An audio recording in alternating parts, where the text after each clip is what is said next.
శ్రేష్టమైన సమయానికి మనం వచ్చామండి. ఒకసారి మందిరంలోనే ఉన్న వాళ్ళందరూ రెండు చేతులు పైకెత్తి స్తోత్రం చెప్పండి ఒకసారి. హల్లెలూయా. మంచిది. వాక్యానికి ముందు దేవుడు కొన్ని ఆలోచనలు నాకు ఇచ్చాడు, అవి మీతో పంచుకుంటున్నాను. జాగ్రత్తగా మనసు పెట్టి వినండి. మనం దేవుని మందిరంలోకి వచ్చినప్పుడు, అది ఆదివారం అయినా, శనివారం అయినా, శుక్రవారం అయినా, ఎప్పుడు ప్రార్థన జరిగినా, మనం దేవుని మందిరంలోకి వచ్చినప్పుడు ప్రతి వ్యక్తి అనుకోవలసిన కొన్ని మాటలు అవి ఉన్నాయి. అవి చెప్తున్నాను. ఏమనుకోవాలి అంటే, నేను దేవుని మందిరంలో కూర్చోలేదు, మరి ఎక్కడ కూర్చున్నాను? దేవుని ముందు కూర్చున్నాను. నేను మళ్ళా చెప్తున్నాను, వినండి. నేను దేవుని మందిరములో కూర్చోలేదు, మరి ఎక్కడ కూర్చున్నాము? దేవుని ముందు కూర్చున్నాను. దేవుని ముందు కూర్చున్నాను. దేవుడు ఇక్కడ ఉన్నాడు. ఇప్పుడు మనందరము దేవుని ముందు కూర్చున్నాం. నేను దేవుని ప్రక్క నుండి దేవుని మాటలు మీకు అందిస్తున్నాను. కాబట్టి దేవుని ముందు కూర్చునేవాడు ఎంత భయంతో కూర్చుంటాడో అంత భయంతో కూర్చోవాలి. అదొకటి గుర్తుపెట్టుకోండి. రెండోది, నా ప్రియ దేవుని బిడ్డలారా, నేను దేవుని మాటలు వింటున్నాను. దేవుని మాటలు వింటున్నాను అంటే దేవుడు నాతో మాట్లాడుతున్నాడు, కానీ దైవ సేవకుడు నాతో మాట్లాడట్లేదు. అది గుర్తుపెట్టుకోవాలి. రెండోది, మాట్లాడుతుంది సేవకుడు కాదు సుమా, సంగమా, మాట్లాడుతుంది దేవుడు. మందిరములో కూర్చోలేదు, మనం దేవుని ముందు కూర్చున్నాం. రెండోది, దేవుడు మాట్లాడుతున్నాడు మనతో, సేవకుడు కాదు. అదొకటి, అది రెండు గుర్తుపెట్టుకోండి. మూడోది ఏంటంటే, మీరు ఏ సాక్ష్యం చెప్పి కానుకేసినా, ఏ దశంభాగం ఇచ్చినా, ఏ కృతజ్ఞత కానుకలు ఇచ్చినా, మీరిచ్చేది దేవునికి కానీ మీరిచ్చేది సేవకునికి కాదు. అది గుర్తుపెట్టుకోండి. మీరు ఏ కానుక, ఎంత కానుకైనా, ఏదైనా కానీ మీరు ఇచ్చేది దేవునికి, దేవుని పనికి ఇస్తున్నారు. దేవునికి ఇస్తున్నారంటే దేవుడికి ఏదో లేక కాదండి, ఆయనే మనకు అన్ని ఇస్తున్నాడు. తిరిగి మనం కృతజ్ఞత కలిగి ఆయనకి, ఆయన పనికి, ఆయన సేవకి, ఆయన మందిరానికి ఇస్తున్నాం. ఈ మూడు విషయాలు మీరు ఎప్పటికీ మర్చిపోకండి. నేను ప్రతి ఆదివారం నేను ఈ మూడు విషయాలు చెప్పలేను. నేను దేవుని మందిరంలో కూర్చోలేదు. ఎక్కడ కూర్చున్నాను? దేవుని ముందు కూర్చున్నాను. నా ముందు దేవుడు ఉన్నాడు, నన్ను చూస్తున్నాడు నా దేవుడు. అలాంటప్పుడు నేను ఎంతో భక్తితో కూర్చోవాలి, శ్రద్ధగా కూర్చోవాలి, అనుకువతో కూర్చోవాలి, వినయంతో కూర్చోవాలి. రెండోది, నేను ఇప్పుడు దేవుని మాటలు వింటున్నాను, దేవుడు నాతో మాట్లాడుతున్నాడు, కాబట్టి నేను ఎంతో శ్రద్ధగా వినాలి. మూడోది, నేను దేవునికి ఇస్తున్నాను, దేవుని పనికి ఇస్తున్నానని కృతజ్ఞత కలిగి ఇవ్వాలి. కనుక నా ప్రియ దేవుని బిడ్డలారా, మంచిది. ఈ శ్రేష్టమైన సమయంలో వాక్యంలోనికి మనం వెళ్దాం. చూడండి, పేజ్ నెంబర్ 203. పరిశుద్ధ గ్రంథాన్ని తెరవండి. 203 న్యాయాధిపతుల గ్రంథము 6వ అధ్యాయము. న్యాయాధిపతుల గ్రంథము 6వ అధ్యాయము మొదటి నుంచి నేను చదువుతున్నాను. చూడండి. ఇజ్రాయేలీలు యెహోవా దృష్టికి దోషులైనందున యెహోవా 7 ఏండ్లు వారిని మిద్యానీయులకు అప్పగించును. మిద్యానీయుల చెయ్యి ఇజ్రాయేలీల మీద హెచ్చాయను, బొరువాయను. కనుక వారు మిద్యానీయుల ఎదుట నిలువలేక వాగులను, గుహలను, దుర్గములను తమకు సిద్ధపరుచుకొనిరి. చూడండి, అందరూ తలలెత్తండి, వాక్యం వినండి. ఇశ్రాయేలీలు యెహోవా దృష్టికి ఏమయ్యారండి? దోషులయ్యారు. నా ప్రియ దేవుని బిడ్డలారా, దేవుడు దీవిస్తాడు, మనము నమ్మిన దేవుడు ఆశీర్వదిస్తాడు, మనము నమ్మిన దేవుడు మన కన్నీరు తుడుస్తాడు. ఏ దేవుడినైతే మనం నమ్మామో, ఏ దేవుడైతే మనకు తోడుగా ఉన్నాడో, ఆ దేవుడు మనకు కావాల్సినవన్నీ సమకూరుస్తాడు. అయితే దీవించే దేవుడు, తోడుగా ఉండే దేవుడు, మనకు కావాల్సినవన్నీ సమకూర్చే దేవుడు ఆయన ఒక కండిషన్ పెడతాడు.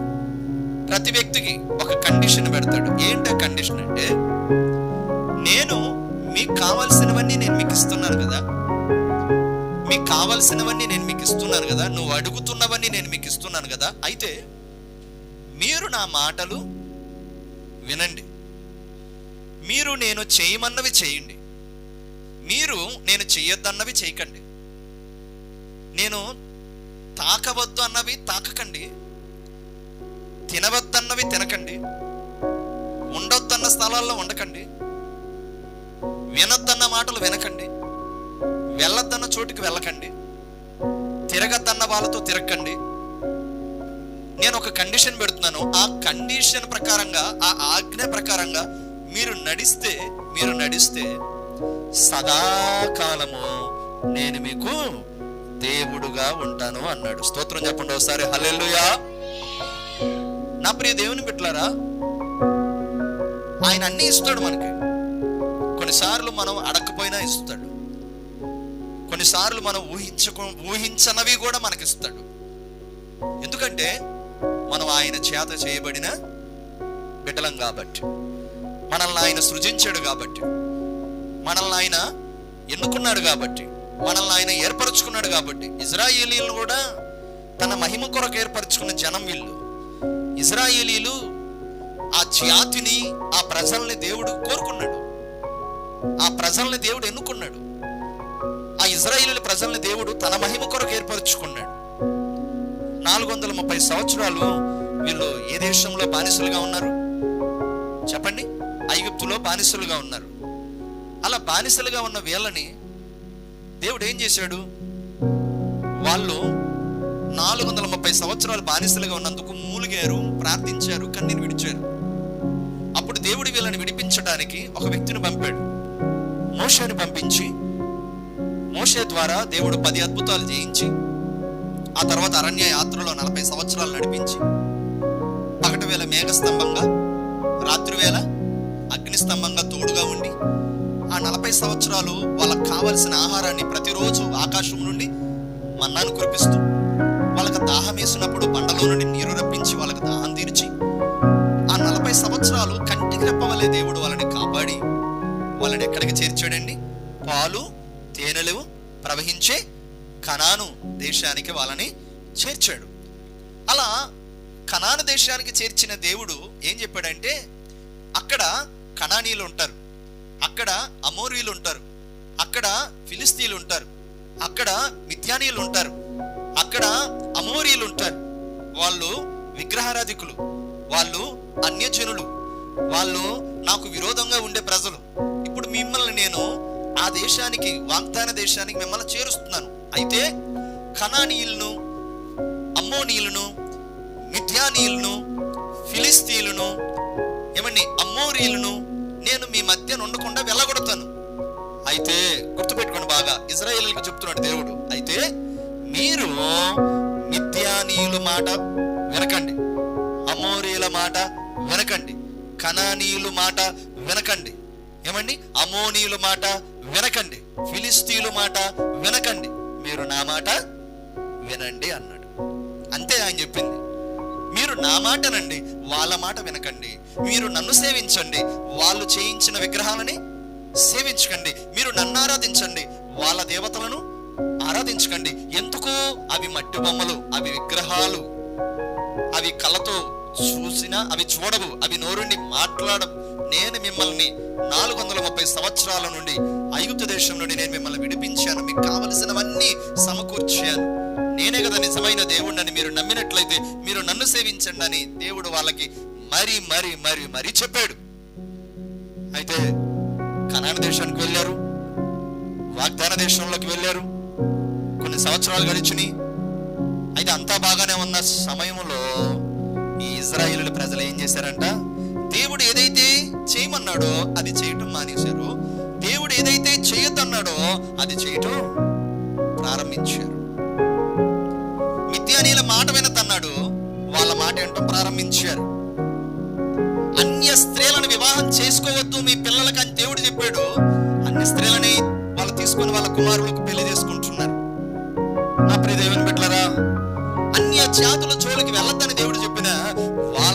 చెరలోకే వెళ్ళిపోతున్నారు. ఇది చూసిన దేవుడు ఏం చేశాడో తెలుసా? మొదట మాట్లాడాడు, వింటారేమోనని, వినలా. ఆ తర్వాత ప్రవక్తలను పంపాడు, వింటారేమోనని, ప్రవక్తలను పంపినా వినలా. ఆ తర్వాత దేవుడే దర్శనంలో కనబడి చెప్పాడు, కొంతమందిని పంపాడు, వాళ్ళని పంపినా వినలా. ఇక వీళ్ళు ఎంత చెప్పినా వింటలేదని దేవుడికి ఇప్పుడు కోపం వచ్చి ఏం చేశాడంటే, మిద్యానీయుల చేతికి దేవుడే 7 సంవత్సరాలు చెరకు పంపించేశాడు. ఏం చేశాడు? 7 సంవత్సరాలు ఇజ్రాయేలీయులని, చిన్న పిల్లలని, పసి పిల్లలని, యవనస్తులను, గర్భిణీలను, ముదుగు వయసులో ఉన్న వాళ్ళందరినీ 7 సంవత్సరాలు శత్రువుల చేతికి ఎవరు అప్పచెప్పేశారు? దేవుడే. అదేంటి? శత్రువుల చేతికి దేవుడు అప్పచెప్తే పరిస్థితి ఏంటి? దేవుడే శత్రువుల చేతికి అప్పచెప్పటం ఏంటి? మరి అప్పచెప్పకుండా ఎలా ఉంటాడు ఆయన? ఆయన ముందు అన్ని చెప్పాడు. నేను మీకు కావాల్సినవన్నీ ఇస్తున్నా, నేను మిమ్మల్ని ఆశీర్వదిస్తున్నా, నేను మిమ్మల్ని దీవిస్తున్నా, మీకు కావాల్సినవన్నీ సమకూరుస్తున్నా, పాలుతెనులు ప్రవహించే వాగ్దాన దేశానికి చేర్చా. అయితే మీరు నా మాట ప్రకారంగా ఉండండి, మీరు ఆ శత్రువుల ఇష్టం వచ్చినట్టు, వాళ్ళకి నచ్చినట్టుగా మీరు ఉండకండి, నేను ఊరుకోను అని చెప్పినా కూడా వీళ్ళు లెక్క చేయకుండా శత్రువులు చెప్పినట్టుగా విన్నారు. శత్రువుల అన్య స్త్రీలని వాళ్ళ కుమారులకి పెళ్లిళ్ళు కూడా చేసుకున్నారు. చివరికి వీళ్ళు వాళ్ళతో, వాళ్ళు వీళ్ళతో కలిసిపోయారు, మిక్సింగ్ అయిపోయారు. ప్రియమైన దేవుని బిడ్డలారా, అది చూసిన దేవుడు ఏం చేశాడంటే 7 years 7 సంవత్సరాలు శత్రువుల చేతికి దేవుడు అప్పచెప్పేశాడు. ప్రియమైన దేవుని బిడ్డలారా, అప్పుడు మిద్యానీయుల చెయ్యి ఇజ్రాయేలుల మీద ఏమైపోయిందంటే బరువు అయిపోయింది. అప్పుడు ఇజ్రాయేలీయులు మిద్యానీయులకి ఏమైపోయారంటే బానిసలు అయిపోయారు. మిద్యానీయులు ఓనర్స్ అయిపోయారు, ఇజ్రాయేలీయులు బానిసలు అయిపోయారు. మిద్యానీయులు ఏది చెప్తే ఇప్పుడు ఇజ్రాయేలీయులు అది చేయాలి. మిద్యానీయులు కొడుతున్నారు, హింసిస్తున్నారు, చిత్ర హింసలు పెడుతున్నారు. ఇప్పుడు ఆ హింసలు ఇప్పుడు వీళ్ళు పడుతున్నారు. చివరి వీళ్ళ పరిస్థితి ఎలా ఉందంటే, మిద్యానీయులు ఎదుట నిలవలేక ఇజ్రాయేలీయులు కొండలో, వాగుల్లో, గుహల్లోకి ఎవరికి ఇష్టం వచ్చినట్టుగా వాళ్ళు కొంతమంది కొండల్లోకి వెళ్ళిపోయారు, కొంతమంది గుహల్లోకి వెళ్ళిపోయారు, కొంతమంది వాగుల్లోకి వెళ్ళిపోయారు, కొంతమంది ఆ గుహల్లోకి వెళ్ళిపోయి అక్కడ నెమ్మది లేక భయంతో బ్రతుకుతున్నారు. ఇదంతా, ఈ పరిస్థితి అంతా దేని వల్ల సంభవించిందంటారు? చెప్పండి మీరు ఇప్పుడు. దేవుని మాట వినకపోవటం వలన, దేవుడు చెయ్యొద్దన్నది చేయటం వలన, దేవుడు చేయమన్నది చేయకపోవటం వలన, వీళ్ళకి ఇష్టం వచ్చినట్టు వీళ్ళు జీవించడం వలన 7 సంవత్సరాలు వీళ్ళంతటికి వీళ్ళే శ్రమలు తెచ్చుకున్నారు, వీళ్ళంతటికి వీళ్ళే కష్టాలు తెచ్చుకున్నారు. ఉన్నారా ఎవరైనా మనలో దేవుని మందిరంలో దేవుని ముందు కూర్చొని ఈ వాక్యం ఆలకిస్తున్న నా ప్రియ దేవుని బిడ్డలారా, ఎంతమంది మనలో ఈ మాటలు వింటున్నారు? ఉన్నారా? నీ అంతటి నీవే కష్టాలు ఒకవేళ తెచ్చుకున్నావా? ఇప్పటికే దేవుడు ఎవరితో మాట్లాడుతున్నాడో ఒకసారి మనసు పెట్టి వినండి. దేవుని మాట నువ్వు వినకుండా ఉంటే, దేవుని వాక్యాన్ని నువ్వు పాటించకుండా ఉంటే, దేవుడు ఏది చెబితే అది వినకుండా నీకు నచ్చినట్టుగా నువ్వు బ్రతుకుతూ ఉంటే ఏమైతేనంటే నీ అంతటి నువ్వే కష్టాలు కొని తెచ్చుకుంటావు, నీ అంతటి నువ్వే శ్రమలు కొని తెచ్చుకుంటావు. ఈరోజు చాలా సార్లు మనంతట మనమే సొంత నిర్ణయాలు తీసేసుకోవటం వలన, సొంత ఆలోచనలు చేసేసుకోవటం వలన శ్రమలు మనమే కొని తెచ్చుకుంటున్నాం.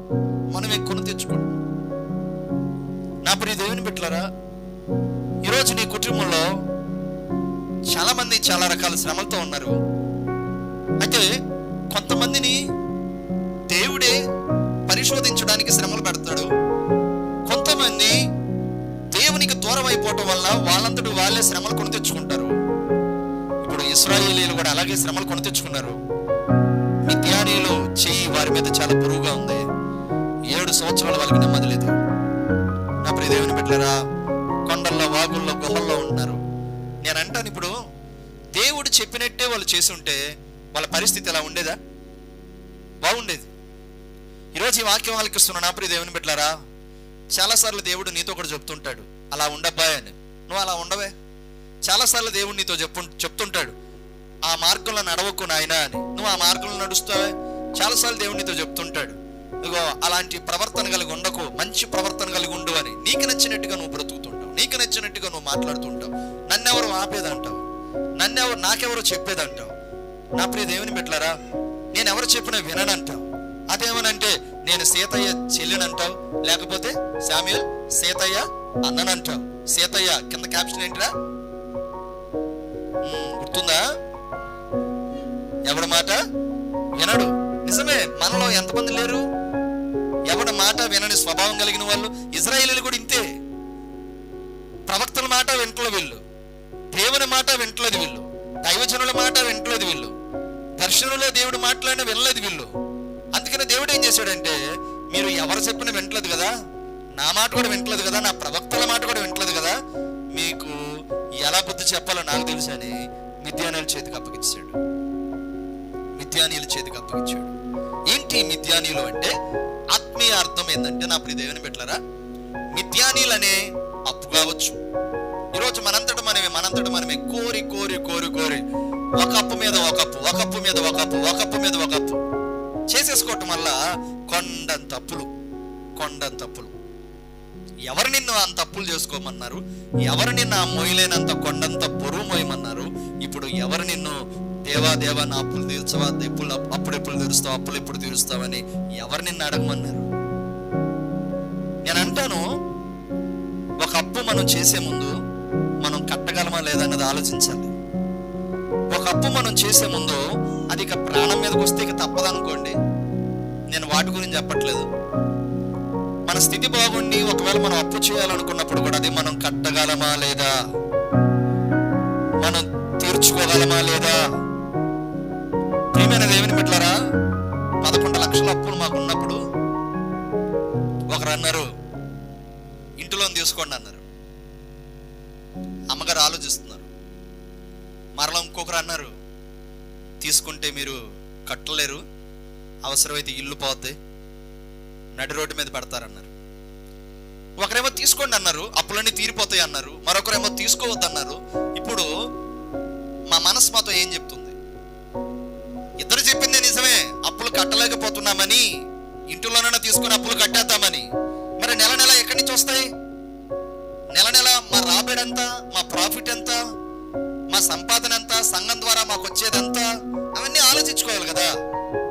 ఇంకొకరేమో తీసుకోవద్దు, ఇంటి లోన్ తీసుకుంటే మీకు ఇల్లు అంతా పోద్ది, మీరు రోడ్డు మీద పడతారన్నారు. ఆలోచించాం, వద్దు, తీసుకోవద్దు. అవసరమైతే ఏ మజ్జిగనమో, పచ్చడనమో, గింజనమో తింటూ డ్వాక్రా డబ్బులు తీసుకుంటూ కట్టుకుందాంలే, తీరేవి ఈ రోజు కాదు రేపు తీరుతాయిలే, ఎందుకు అంత ఆలోచన అని తీసుకోవాలా. ఈరోజు నా కళ్ళ ముందే చాలా మంది హోమ్ లోన్ తీసుకొని ఎంత అవస్థలు పడుతున్నారు నేను కళ్ళారా చూస్తున్నాను. గృహదర్శనాలకు వెళ్ళినప్పుడు, విజిటింగ్ అవర్స్కి వెళ్ళినప్పుడు వాళ్ళు పడే బాధలో, వాళ్ళు చెప్పే మాటలో చాలా బాధపడుతున్నారు. కొంతమంది అంటారు ఇల్లు అమ్మేయాలనుకుంటున్నాం అయ్యగారు అంటారు. కొంతమంది అంటారు బయట అద్దెకొచ్చి ఉండాలనుకుంటున్నారు. కొంతమంది సొంత ఇల్లు కట్టుకొని అద్దుకుంటున్నారు. కొంతమంది సొంత ఇల్లు కట్టుకొని సొంత ఇంట్లో ఉండలేని పరిస్థితి. నా ప్రియ దేవుని బిడ్డలారా, ఈరోజు ఈ వాక్యం ఆలకిస్తున్నావు. ఎవరు నిన్ను అలా చేయమన్నారు? ఎవరో మాట విని ఈరోజు నువ్వు పడిన బాధకి, ఎవరో మాట విని ఈరోజు నువ్వు చేసిన అప్పుకి ఈరోజు బాధ అనిపిస్తుంది. ఎవరు? నువ్వే కదా. దానికి కారకుడు దేవుడు ఎలా అవుతాడు? నా అప్పులు తీర్చు నువ్వు అంటున్నావు, నువ్వేమో అప్పులు చేసుకుంటూ పోతున్నావు. ఆ భారానంతా నీ నెత్తి మీద నువ్వు మోసుకుంటున్నావు. ఇప్పుడు దేవా తీదేవా అని దేవుడు తీసిన మరలా నువ్వు ఆ కొండంత భారాన్ని నీ మీద వేసుకోలేవని గ్యారంటీ ఏంది? అంటాను, ఒక అప్పు చేయాలన్నా నేను కట్టగలను లేదని ఆలోచించు, ఇది నేను తీర్చగలను లేదని ఆలోచించు. నా స్తోమత ఎంత, నా సంపాదన ఎంత, నా భార్య సంపాదన ఎంత, నా సంపాదన ఎంత, నా బిడ్డల సంపాదన ఎంత అన్నది నువ్వు ఆలోచించకుండా ఏది పడితే అది చేస్తూ, ఏ వ్యాపారం పడితే ఆ వ్యాపారం చేస్తూ, నీకు నచ్చినట్లుగా నువ్వు చూపిస్తూ ఉంటే నువ్వు కోరి తెచ్చుకుంటావు. ఏంటయ్యి చెప్పండి, నోరు తెరవండి. ఇప్పుడు కష్టాలు. నీకు నచ్చినట్టుగా కొంతమంది నా ప్రియ దేవుని బిడ్డలారా, వ్యాపారాల విషయాల్లో కూడా చూడండి. ఒక వ్యాపారాన్ని నిర్ణయించుకున్నారు, స్టార్ట్ చేశారు.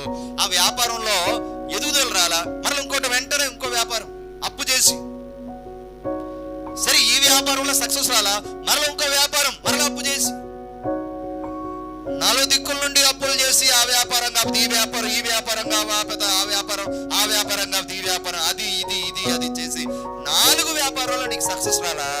4 వ్యాపారాల ద్వారా నువ్వు చేసుకున్న అప్పులు కొన్ని లక్షలు అయిపోయినాయి. కట్టేది ఎలా? ఇప్పుడు అప్పులు ఎక్కువైపోయిన అప్పులు దేవుడు తీర్చడంటే ఎలా తీర్చుతాడు ఆయన? వాక్యం సెలవిస్తుంది, నువ్వు ఏది చేయాలనుకున్నా మొదట నువ్వు దేవుణ్ణి సంప్రదించి చెయ్యి. దేవుని సన్నిధిలోకి వచ్చి ప్రార్థన చేసి దేవుని అడుగు. ప్రియమైన దేవుని బిడ్డ, ఒక అప్పు చేయాలన్నా మొదట దేవుని సన్నిధిలోకి వచ్చి ప్రార్థన చేసుకొని, ప్రభు నేను అప్పు చేయాలనుకుంటున్నా, నువ్వే సమకూర్చు ప్రభు అని అడుగు. నేను ఇవన్నీ కుటుంబ విషయాలు, ఈ అప్పుల విషయాలు ఎందుకు చెప్తున్నానంటే, ఈరోజు నా ప్రియ దేవుని బిడ్డలారా, ఉప్పు లేని ఇల్లు ఉండదేమో కానీ అప్పు లేని ఇల్లు, అర్థమైంది నేను చెప్పింది? ఉప్పు లేని ఇల్లు అయినా ఉంటదేమో కానీ అప్పు లేని ఇల్లు లేదండి, లేదు. ఏ ఇంటికి వెళ్ళినా అప్పులు అప్పులు అప్పులు, financial problems, financial problems, financial problems. ఈ ఆర్థిక సమస్యలనే మిద్యానీలు చేతికి ఈరోజు నువ్వే చిక్కుకున్నావు. ఈ అప్పుల సమస్యలనే మిద్యానీలు, నిజమే, మిద్యానీలు చెయ్యి బరువుగా ఉంది ఇశ్రాయేలుకి. నిజమే, అప్పు అనే చెయ్యి మన మీద ఎంత బరువుగా ఉంది. ఈరోజు అప్పు అనేది ఎంత మానసికంగా నిద్ర పట్టిన కూడా చేస్తుంది. ఈరోజు అప్పు అనేది మన కుటుంబాల్లో ఎంత శాంతి లేకుండా చేస్తుంది. మనకు అప్పు ఇచ్చిన వాడు సమయానికి మన అప్పు కట్టకపోతే, నేను చాలాసార్లు చెప్పాను, మళ్ళీ చెప్తున్నాను, వాడు మన ఇంటికి వచ్చి ఎలా పడితే అలా మాట్లాడతాడు, ఎలా పడితే అలా మాట్లాడతాడు. కొన్నిసార్లు తిడతాడు, పడాలి. కొన్నిసార్లు వాళ్ళకి లెక్కలేనట్టుగా మాట్లాడతాడు, ఓర్చుకోవాలి. ఎందుకంటే అప్పు ఇచ్చిన వాడు అప్పు తీసుకున్న వాడికి దాసుడు అని వాక్యం చెప్తుంది, నా సొంత మాట కాదు. అప్పు ఇచ్చిన వాడు యజమానుడు అయితే అప్పు తీసుకున్నవాడు వాడికి దాసుడు. వాడు కట్టకపోతే వాడు తిడతాడు. అటువంటి సమయంలో దేవుని వాక్యం సెలవిస్తుంది, దేవుని సన్నిధిలోకి వచ్చి, నాకు ఈ పరిస్థితి సంభవించింది ప్రభా, నేను తప్పు చేయాలనుకుంటున్నాను ప్రభా, నీవే నాకు ఏదో ఒకటి ద్వారం తెరవయ్యా, నీవే నాకు ఏదో ఒకటి దారి చూపించయ్యా అని అడగాలి. కానీ పక్కన పుల్లాయమ్మ చెప్పిద్ది, పక్కన సుబ్బాయమ్మ చెప్పిద్ది, పక్కన వెంకాయని చెప్తాడు, ఏమని? అక్క హోమ్ లోన్ పెట్టేసేయ్, వెంటనే పెడతావు, కట్టినంత వరకు ఓకే, కట్టకపోతే పరిస్థితి ఏంటి? నా ప్రియ దేవుని బిడ్డలారా, దేవుడి రోజు నీతో నాతో చెప్తున్నాడు, అప్పు అనే చేయి మన మీద హెచ్చుగా ఉన్నప్పుడు, ఇప్పుడు ఆ చేతి నుండి మనం విడిపించబడాలంటే ఏం చేయాలనంటే, కేవలం మందిరానికి వచ్చి, కేవలం ప్రార్థన చేసుకుంటూ, కేవలం ఉపవాస ప్రార్థనలు పెట్టుకుంటూ, కేవలం దేవునికి కానుకలు ఇస్తూ ఉంటే మన అప్పులు తీరిపోతాయంటే, వాటన్నిటికంటే శ్రేష్టమైనది ఏంటో తెలుసా? నీ అప్పు తీరాలంటే అది నీ చేతిలోనే ఉంది. ఎలాగో తెలుసా? నా ప్రియ దేవుని బిడ్డలారా, చేసినంత వరకు చేస్తున్నవి చాలు, ఇకపై చేయాలన్న ఆలోచన లేకుండా చేసుకున్న అప్పులన్నీ ఎలా తీర్చుకోగలను? నేను కష్టపడాలి, నా భార్య కష్టపడాలి, నా బిడ్డలు కష్టపడాలి, కష్టపడిన సంపాదన తీసి నా అప్పులను తీర్చుకోవడానికి నేను ఆతృతపడాలి. అవసరమైతే నేను ఇప్పుడు మాట చెప్తున్నాను వినండి, మీ అందరి క్షేమం కోరిన ఒక అన్నగా చెప్తున్నాను వినండి. చేసుకున్న అప్పులు ఇప్పుడు తీర్చుకునే పనులు మనం ఉన్నప్పుడు అవసరమైతే మన ఖర్చులను కూడా మనం ఏం చేసుకోవాలి? తగ్గించుకోవాలి. ఇదేంటయ్య గారు వాక్యం చెప్పకుండా మా అప్పుల్ని ఎలా తగ్గించుకోవాలి, ఎలా తీర్చుకోవాలి ఇవి చెప్తున్నారంటే, వాక్యంలో ఉన్నదే నేను చెప్తున్నా. మిద్యానీయుడే మన అప్పు అయితే, ఈ మిద్యానీయుల చేతికి, మన అప్పు చేతికి మనం చిక్కుకున్నప్పుడు ఈ అప్పులో నుండి మనం విడిపించబడాలి అని అంటే, మన అప్పులు మనం తీర్చుకోవడానికి అవసరమైతే మన సంపాదనలో నుండి కూడా మనము అధికమైన ఖర్చులు తగ్గించేయాలి. నిజమే, ఈరోజు మన సంపాదన తక్కువ, మన అప్పులు ఎక్కువ, మన ఖర్చులు కూడా ఎక్కువే.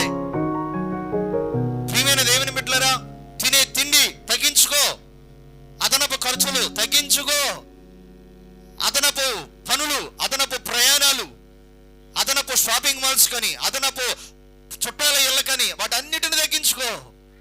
1000 రూపాయలు నీకు వచ్చిందా? వినాలి వినాలి వినాలి. 1000 రూపాయలు వచ్చిందా? 500 పక్కన పెట్టే. 500 నీవు, నీ భార్య, నీ పిల్లలు, నీ కుటుంబం చూసుకో. నా ప్రియ దేవుని బిడ్డలారా, అవసరమైతే ఈరోజు పచ్చడనం తిను, అవసరమైతే ఈరోజు గింజలను తిను, తిట్టుకో. ఆ తిట్టేవాడు ఇకపై తిట్టకుండా వెళ్ళిపోతా ఉంటే మనసు అంత నెమ్మదిగా ప్రశాంతంగా ఉంటుందండి. మన సన్నిధిలో ఒక తమ్ముడు ఇలా అన్నాడు, అయ్యగారు నా అప్పులన్నీ తీరిన రోజున నేను మన సంఘానికి హోటల్ బిర్యానీ పెడతాను అయ్యగారు అన్నాడు. ఒక తమ్ముడు పేరు చెప్పను కానీ ఆ తమ్ముడు అన్నాడు, అప్పులు తీరిన రోజున నేను పొట్టేలతో బిర్యానీ పెడతాను. ఏంటి నాన్న అంటే, అప్పు అనే బానిసత్వం, అప్పు అనే బంధకం, అప్పు అనే వలలో మేము చిక్కుకుపోయి ఉన్నాం, కూరుకుపోయి ఉన్నాము. నెమ్మది లేదు మాకు, శాంతి లేదు మాకు, సమాధానం లేదు మాకు. ఇజ్రాయేల్ పరిస్థితి కూడా ఇలాగే ఉంది. కొండల్లోకి వెళ్ళిపోయారు, వాగుల్లోకి వెళ్ళిపోయారు, గుహల్లోకి వెళ్ళిపోయారు. నెమ్మది లేదు, కంటి నిండా నిద్ర లేదు, కడుపు నిండా తిండి లేదు. ప్రియమైన దేవుని బిడ్డలారా, కడుపును పుట్టిన బిడ్డలకు కూడా ఇదేమి బాధాకరం అనే వాళ్ళు అల్లాడిపోతున్నారు. నా ప్రియ దేవుని బిడ్డలారా, అటువంటి పరిస్థితుల్లో ఈరోజు వాక్యం ఆలకిస్తున్న నా ప్రియ దేవుని బిడ్డలారా, నీ అప్పే నీకు మనశ్శాంతి లేకుండా చేస్తుంటే నువ్వు చేయాల్సిన పని ఏంటో తెలుసా? దేవుడు నాకు ఇచ్చిన కష్టార్జితాన్ని నేను చాలా పొదుపుగా ఖర్చు చేయాలి. స్తోత్రం చెప్పండి ఒకసారి. హల్లెలూయా, హల్లెలూయా. నీ దయ నుండి దూరము కాగా, నీ దయ నుండి దూరము కాగా, మేలుతో నన్ను దీవించితివే. నీ దయ నుండి దూరము కాగా, మేలుతో నన్ను దీవించితివే. కృపయే నాకు ప్రాకారము గల శాశ్వత కృపనాయను. నీ కృప వీడి నేనెలా మనగలను. నా జీవితాన కురిసెనే నీ కృపామృతం. దేవునికే మహిమ కలుగును గాక. హల్లెలూయా. వాక్యం వింటున్న వాళ్ళందరూ స్తోత్రం చెప్పండి ఒకసారి. హల్లెలూయా. నిద్రపోతున్న వాళ్ళందరూ స్తోత్రం చెప్పండి ఒకసారి. హల్లెలూయా. వింటున్నారుగా? ఎన్ని సంవత్సరాలండి వాళ్ళని దేవుడు మిద్యానీయుల చేతికి అప్పగించింది? 7 సంవత్సరాలు. వీళ్ళు ఇప్పుడు ఎక్కడెక్కడ ఉంటున్నారు? కొండల్లో, గుహల్లో, వాగుల్లో. అప్పు అనే మిద్యానీయుడు మనందరిని బాధిస్తూ ఉంటే మనం చేసుకునే ప్రతి అప్పును మనం ఎలా తీర్చుకోవాలన్న ఆలోచనలోకి వెళ్ళాలి. మన సంపాదనను కూడా అధికముగా మనం ఖర్చు చేయకుండా తగ్గించుకోవాలి. మూడో విషయం, ఇప్పుడు ఇజ్రాయేలీలు మిద్యానీయుల చేతి కింద బానిసలుగా ఉన్నారు కదా. ఇజ్రాయేలీలు విత్తనములు విత్తిన తరువాత మిద్యానీయులు, అమాలేకీలు తూర్పును నుండి వారును తమ పశువులను, గుడారాలను తీసుకొని మిడతల దండంత విస్తారంగా వారి మీదకి వచ్చి వారి ఎదుట దిగి గాజాకు పోనంత దూరం భూమి పంటను పాడు చేసి ఒక గొర్రె గాని, ఎద్దు గాని, గాడిదను గాని, జీవన సాధన అయిన మరి దేనిని గాని ఇజ్రాయేలీలకు ఉండనీయలేదు. చివరికి వీళ్ళ పరిస్థితి ఎలా ఉందో చూడండి ఒకసారి, వినండి. కొండల్లోకి, గుహల్లోకి, వాగుల్లోకి వెళ్ళిపోయారు వీళ్ళు. ఇప్పుడు ఇజ్రాయేలీలు విత్తనాలు విత్తారు. పంట చేతికొచ్చేస్తా ఉంది. పంట చేతికొచ్చేసరికల్లా మిద్యానీయులు, అమోరీలు వీళ్ళందరూ చేంజ్ చేశారంటే మిడతల దండంతా విస్తారమైన శత్రువులు వచ్చి వీళ్ళ చేతికి ఆ పంట ఇవ్వకుండా, వీళ్ళ దగ్గర ఉన్న గొర్రెలు గాని, ఎద్దులు గాని, గాడిదలు గాని, జీవన సాధన మరి ఏదైనా కూడా వీళ్ళకి దక్కనివ్వకుండా వీళ్ళ నుండి లాగేసుకున్నారు. అంటే ఇప్పుడు అర్థం ఏం చేసుకోవాలంటే, చేతికొచ్చింది తిండి తినడానికి తినే అవకాశం లేకుండా పోయింది. చేతికొచ్చింది తిండి తినే అవకాశం లేకుండా పోయింది. చేతికున్నటువంటి అవన్నీ కూడా దూరం అయిపోయినాయి. ఎందువల్లంటే దేవుడు చేయొద్దన్న పని వీళ్ళు చేయటం ప్రారంభించిన తర్వాత చివరికి తినటానికి కూడా ఇప్పుడు వీళ్ళకి తిండి దూరం అయిపోయింది. ఉన్నారా నా ప్రియ దేవుని బిడ్డలారా? దేవుడు మనల్ని ప్రేమించి మన మీద తన దయను కృపించి మన మీద తన కృపను అనుగ్రహించి మనకు కావాల్సిందంతా ఆయన మనకు సమకూరుస్తున్నప్పుడు నమ్మకమైన వాళ్ళంగా కృతజ్ఞత కలిగి స్తుతులు చెల్లిస్తూ ఆయనను మనం గణపరచాలి. కానీ అధికంగా ఆశలు పోయి, అధికంగా ఆలోచనలకు పోయి మనం జీవిస్తే చివరకు మనం తినే తిండి కూడా కొన్ని సందర్భాల్లో మనకు దూరం అయిపోయే పరిస్థితి వచ్చింది. ఎలా తెలుసా నా ప్రియ దేవుని బిడ్డలారా? ఇంతకుముందు మనం బాగా కష్టపడుతున్నాము, సంపాదిస్తున్నాం. అప్పుడు మనం తినల. బాగా వినండి, అప్పుడు మనం తినల. ఇప్పుడు తినే సమయం వచ్చేసింది. కానీ ఇప్పుడు అనేక రకాల బలహీనతలు, అనేక రకాల వ్యాధి బాధలు, అనేక రకాల బంధకాలు, అనేక రకాల శరీరంలో ఉన్నటువంటి అనేక రకాల జబ్బులు. నా ప్రియ దేవుని బిడ్డలారా, ఇజ్రాయేలీలు మిక్కిలి హీన దశకు వచ్చేసారు, దీన దశకు వచ్చేసారు, దిక్కులేని పరిస్థితికి వచ్చేసారు. తిండి లేదు, వాళ్ళ దగ్గర ఉన్నటువంటి ఆస్తి లేదు, వాళ్ళ దగ్గర సుఖము లేదు, వాళ్ళ దగ్గర సమాధానం లేదు, వాళ్ళ దగ్గర నెమ్మది లేదు, వాళ్ళ దగ్గర ఆనందం లేదు. ఏమైందో అన్న ఆందోళనకరమైనటువంటి పరిస్థితుల్లో వాళ్ళు ఉన్నప్పుడు మరలా వాళ్ళు ఆలోచన చేశారు, ఇదంతా మనకు సంభవించింది మనం చేసుకోవటం వల్లే కదా. చివరకు మరలా మనకు ఒకే ఒక్క మార్గం ఉంది, మనకు ఒకే ఒక్క మార్గం ఉంది, మనకు ఒకే ఒక్క దారి ఉంది. మరలా మనం దేవుని సన్నిధికి వెళ్దాం, మరలా మనం దేవుని పాదాల దగ్గరికి వెళ్దాం, మరలా మనం దేవుని సన్నిధులకు వెళ్ళి మోకరిద్దాం, ప్రార్థన చేద్దాం, అంగలారుద్దాం, దేవునితో చెప్పుకుందాం ఈ బాధలన్నీ అని ఇశ్రాయేలీయులు మరలా ఆలోచన చేసి మరలా ఇప్పుడు ఎక్కడికి వచ్చారండి? వీళ్ళు దేవుని పాదాల దగ్గరకు వచ్చారు. స్తోత్రం చెప్పండి ఒకసారి. హల్లెలూయా. ఒక ప్రశ్న వేస్తున్నా. బైబిల్ గ్రంథంలోనండి ఒక తండ్రికి ఇద్దరు కొడుకులు ఉంటే ఒక కొడుకు తండ్రితోనే ఉన్నాడు, మరొక కొడుకు ఏమో తండ్రిని విడిచి వెళ్ళిపోయాడు.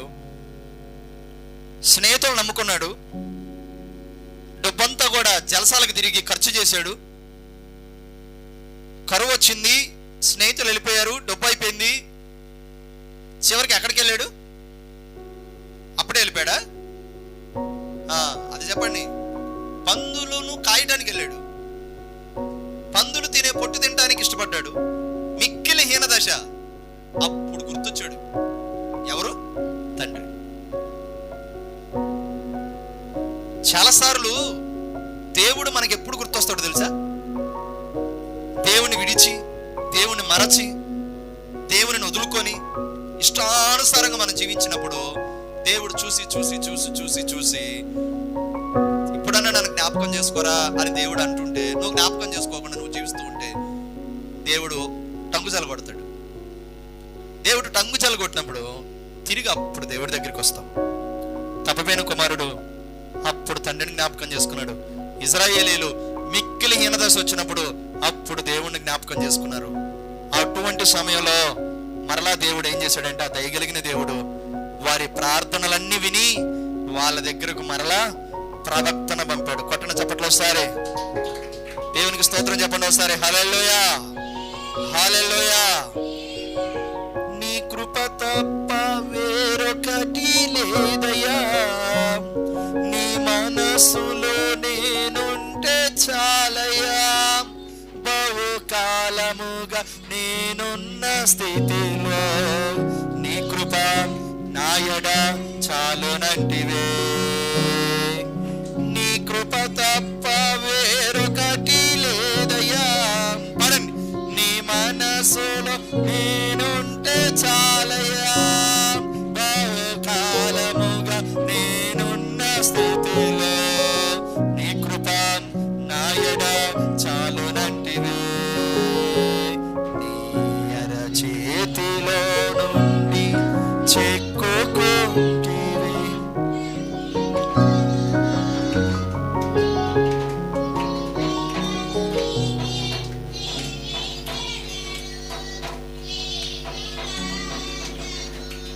ఘనమైనవి నీ కార్యములు నా ఎడల, స్థిరమైనవి నీ ఆలోచనలు నా యేసయ్యా. దేవునికే మహిమ కలుగును గాక. హీన దశకు వచ్చినప్పుడు మొరపెట్టుకున్నారు దేవునికి. సేవకులు వచ్చారు, దేవుడు తన ప్రవక్తను పంపి చెప్పిస్తున్నాడు, 430 సంవత్సరాలు మీరు ఐగుప్తు దేశంలో మీ పితరులు బానిసలుగా ఉన్నప్పుడు ఏ దేవుణ్ణి అయితే మీరు మొరపెట్టుకున్నారో ఆ దేవుడు వాళ్ళని విడిపించాడు, వాగ్దాన దేశానికి చేర్పించాడు. పగటి వేళ మేఘస్తంభంగా, రాత్రి వేళ అగ్నిస్తంభంగా తోడై ఉండి 40 సంవత్సరాల అరణ్య ప్రాంతంలో మన్నాను కురిపిస్తూ బండలో నుండి నీరు రప్పించి దాహాన్ని తీర్చిన దేవుడు. మీరు ఆయన మాటలను వినకపోవటం వలనే మిద్యానీయుల చేతికి 7 సంవత్సరాలు మిమ్మల్ని చెరకు అప్పగించాడు దేవుడు. మీరు ఆయన మాట ఇకనైనా వింటారని అన్నప్పుడు వాళ్ళు అంటున్నారు, ఇక నుంచి మా దేవుని మాట మేము వింటామని. ప్రియమైన దేవుని బిడ్డలారా, నేను ఇంకా ముగింపుకు వస్తున్నా. 7 సంవత్సరాల కఠిన చెర తిరిగి వాళ్ళని మరలా ఏమి అనిపించేలా చేసింది వాళ్ళ నోటి నుండి చెప్పండి. 7 సంవత్సరాల చెర, 7 సంవత్సరాల బానిసత్వం, 7 సంవత్సరాల శ్రమ ఇజ్రాయేలీల నోటి నుండి ఏమనేలా చేసింది మరలా? చెప్పండి. ఏమన్నారు మరలా వాళ్ళు? మేము తిరిగి మా దేవుని మాట వింటాము. ఆ మాట అనేటట్లు చేయటానికే దేవుడు శ్రమకు పంపాడు గాని నిన్నేదో నాశనం చేద్దామని కాదు. ఆ మాట అనేటట్లుగా చేయాలంటే నిన్ను చెరగ పంపాలి. నిన్ను చెరగ పంపకపోతే నువ్వు లొంగవు దేవునికి. నిన్ను చెరగ పంపకపోతే నువ్వు ఆయన మాట వినవు. నిన్ను కొట్టకపోతే వినవు, నిన్ను అణచకపోతే వినవు. కొన్నిసార్లు దేవుడు మనల్ని ఆయన మాట వినేటట్లు చేయటానికి ఆయన మనల్ని కొడతాడు. ఆయన కొట్టినప్పుడు మనం ఆయనకి కోపం ఆయన ఎడల మనం కోపం చూపించకూడదు.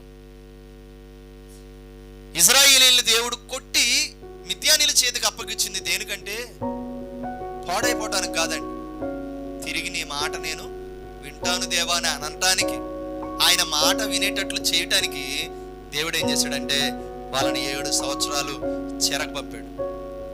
ఈరోజు నా ప్రియ దేవుని బిడ్డలారా, ఆయన మాట వింటావా? ఇక నుంచి ఆయన మాటకు లోబడతావా? నీ సొంత నిర్ణయాలు నువ్వు తీసుకుంటూ, నీ సొంత ఆలోచనలు చేస్తూ, నీకు నచ్చినట్టుగా నువ్వు బ్రతుకుతూ ఉంటావా? లేక నా పైన ఒక అధికారి ఉన్నాడు, నా దేవుడు, నా దేవుని మాట నేను వింటాను, నా దేవునికి నచ్చినవి నేను చేస్తాను, నా దేవుడు నాకు చెప్పిన మాట ప్రకారంగా నేను జీవిస్తానని నువ్వు ముందుకెళ్తే ఆయన నిన్ను ఎన్నో రీతులుగా ఆశీర్వదిస్తాడు. ఈ వాక్యం నుండి దేవుడు ఇజ్రాయేలీయుల పక్షాన నిలబడడానికి, మిద్యానీయుల మీద యుద్ధం చేయడానికి దేవుడు ఒక వ్యక్తిని ఎన్నుకుంటాడు. అది నేను వచ్చే ఆదివారం నుండి చెప్తా. ఎందుకంటే ఇప్పుడే ఆ వ్యక్తిని స్టార్ట్ చేసి చెప్పానంటే అది అవదది. అందుకని ఈ పార్ట్ అల్లా చెప్పింది దానికే. ఇప్పుడు మిద్యానీయులు, అమోరీయులు లక్షల మంది యుద్ధానికి వస్తున్నారు. ఇప్పుడు వాళ్ళ వశం నుండి దేవుడు ఇజ్రాయేలుని విడిపించాలంటే ఒక వ్యక్తిని పంపుతాడు, ఒక వ్యక్తిని దేవుడు కోరుకుంటాడు. ఆ వ్యక్తి ద్వారా ఇజ్రాయేలులకు అందరికీ మరలా విడుదల వస్తుంది. మిద్యానీయులందరినీ నాశనం చేయడానికి దేవుడు ఒక వ్యక్తిని ఎన్నుకుంటాడు. అందుకే ప్రవక్తను పంపింది. నేను టూకీగా మీకు ఒక మాట చెప్తా. ఐగుప్తు దేశంలో ఉన్నప్పుడు ఫరో రాజు వశము నుండి దేవుడు కాపాడటానికి, ఇజ్రాయేలీలను కాపాడటానికి దేవుడు ఎవరిని ఎన్నుకున్నాడు చెప్పండి? మోషే. ఇంకోటి కూడా చెప్తున్నా, ఫిలిస్తీన్ల వశము నుండి దేవుడు ఇజ్రాయేలీలను రక్షించడానికి దేవుడు ఒక వ్యక్తిని ఎన్నుకున్నాడు. ఎవరిని? సంసోన్ని. ఇప్పుడు మిద్యానీయుల వశము నుండి దేవుడు విడిపించడానికి ఇంకొక వ్యక్తిని ఎన్నుకోబోతున్నాడు దేవుడు. యెహోషువ కాదండి, అది రేపు వచ్చే ఆదివారం చెప్తా. అక్కడి నుండి ఒక వ్యక్తిని ఎన్నుకుంటాడు, ఒక వ్యక్తిని ఏర్పరచుకుంటాడు. అయితే ఆ వ్యక్తి పేరు చెప్పను కానీ ఆ వ్యక్తి ఎలాంటోడో చెప్పి నేను ముగిస్తా. ఇప్పుడు వీళ్ళు ఒక మాట అన్నారు కదా, ప్రవక్త వచ్చి చెప్పినప్పుడు మీరు ఇకనైనా దేవుని మాట వింటారంటే వీళ్ళు అంటారు మేము వింటామండి అన్నప్పుడు. అయితే దేవుడు ఒక వ్యక్తిని ఎన్నుకుంటున్నాడు. ఆ వ్యక్తి మీ దగ్గరకు వస్తాడు. ఆ వ్యక్తి చెప్పినట్లు మీరు వినండి, మిద్యానీయులను మీ చేతికి అప్పగిస్తాను నేను అని అంటాడు. ఇంతకు ఆ వ్యక్తి ఎలా అంటాడంటే, ఇజ్రాయేలీల గోత్రాలలో మొత్తం ఎన్ని గోత్రాలండి ఇజ్రాయేలీలు చెప్పండి? 12 గోత్రాల్లో గోత్రకర్తలు 12 మందిలో బాగా కనిష్ట గోత్రం అంటే తక్కువ గోత్రికుడు ఇజ్రాయేలీల గోత్రకర్తలలో కనిష్ట గోత్రం, తక్కువ గోత్రికుడు, తక్కువడు. అందరూ చిన్న చూపు చూస్తున్నారు అతన్ని. మన గోత్రకర్తలలో నువ్వు చాలా చిన్నోడురా, నువ్వు చాలా తక్కువడురా అని అందరూ అతన్ని తృణీకరిస్తున్నారు. తక్కువ గోత్రకర్తలలో ఒకడైన వ్యక్తిని దేవుడు ఎన్నుకుంటున్నాడు. స్తోత్రం చెప్పండి ఒకసారి, హల్లెలూయా. ఇప్పుడు ఏ వ్యక్తినైతే ఇశ్రాయేలీయులు నువ్వు తక్కువడురా, నువ్వు చిన్నోడురా, నువ్వు అందరికంటే కనిష్ఠుడురా అని చెప్పి పక్కకి నెట్టేశారు, ప్రవక్త అంటున్నాడు, ఆ వ్యక్తిని మీకు నేను అధిపతిగా అప్పగిస్తున్నాను. ఆ వ్యక్తి ద్వారానే నేను మీకు విజయాన్ని ఇవ్వబోతున్నాను అన్నాడు. కొట్టను చప్పట్లు ఒకసారి, దేవునికి స్తోత్రం చెప్పండి, హల్లెలూయా. ఇంకోటి, రెండోది, ఈ వ్యక్తి ఎలాంటోడంటే పుట్టెడు సందేహపరుడు, అనుమానస్తుడు.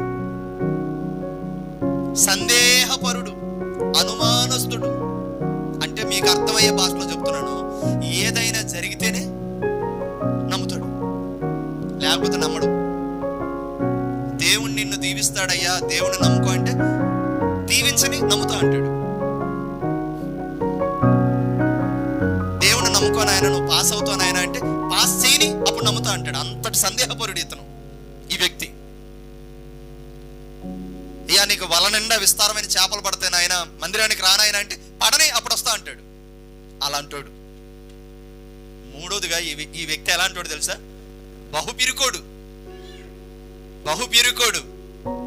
నీడను చూసి భయపడతాడు, చీకటం చూసి భయపడతాడు, మిథ్యాలను చూసి భయపడి గానుగుల చాటున దాక్కున్నాడు. సందేహపరుడు, పిరికోడు, గోత్రకర్తలలో కనిష్ఠుడు, తక్కువవాడు. నువ్వేమి చేయగలుగుతారని అందరూ అతన్ని తక్కువ వాడినిగా చూస్తున్నారు. అందరి చేత తృణీకరించబడిన వాడు, అందరి చేత ఎన్నికలు లేనివాడు, విలువ లేనివాడు, గుర్తింపు లేనివాడు, మీకు నేను అధిపతిగా చేయబోతున్నాను. సందేహపరుడు, పిరికోడు, నేను మీకు అధిపతిగా చేయబోతున్నాను. ఆ వ్యక్తి ద్వారానే మిథ్యానీల నుండి మీకు నేను విడుదల ఇవ్వబోతున్నాను అంటాడు. ఆ వ్యక్తి ఎవరో, ఆ వ్యక్తి పేరేంటో వచ్చే ఆదివారం చూద్దాం. ఈ మాటలు దేవుడు దీవించి ఆశీర్వదించును గాక. ఆమేన్. కళ్ళు మూసుకోండి, అందరూ కళ్ళు మూసుకోండి, తలను వంచండి.